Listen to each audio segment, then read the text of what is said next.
So why would tenants choose a build to rent over renting a traditional flat in Australia? So I made some notes on this because there's just actually so many points. So I'm just going to run through them very, very quickly, just some of the points, and I'm happy to discuss them face to face. But firstly, the ease of moving. Normally, when you have a traditional flat to rent, you have to rent it unfurnished in Australia as a general rule. Refrigerators and all sorts of things. These will be fully fitted, fully furnished, all equipment in there, just arrive with your suitcase. That's the new model, what we call the fully furnished build to rent new model, trouble-free. The other thing is that there are short or flexible leases, traditionally 6 months, 12 months. Here you could have a month, 3 months, 6 months, 12 months, or even 3 or 4 years. Again, completely different from serviced apartments, obviously different from hotels, completely different from Airbnb. Storage is another key point. This is very, very important.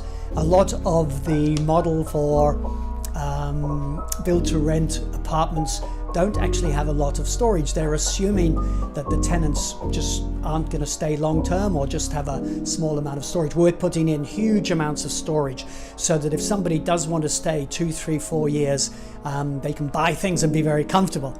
This is really build to rent gives tenants unheard of flexibility in the Australian rental market. Previously also there was no rental security for tenants. If the owner wanted to take the property back, they could renovate, refurbish, move their children in, move in themselves. Where it's one owner owning the whole building, the tenants will not be required to move out because obviously the owner's not going to take it back. So that's really fantastic rental security for the tenants.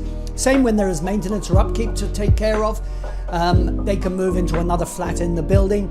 Previously, if an owner wanted to do maintenance or upkeep, the tenants would have to move out.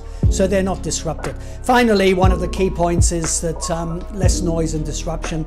If there's short stays or Airbnb in a traditional apartment building, the Melbourne Cup, the football final, they rent it out for 1 night, 2 nights, there's big parties, very noisy and very disruptive. So those are just a few of the benefits that we really think the build to rent model is going to be absolutely sensational in Australia.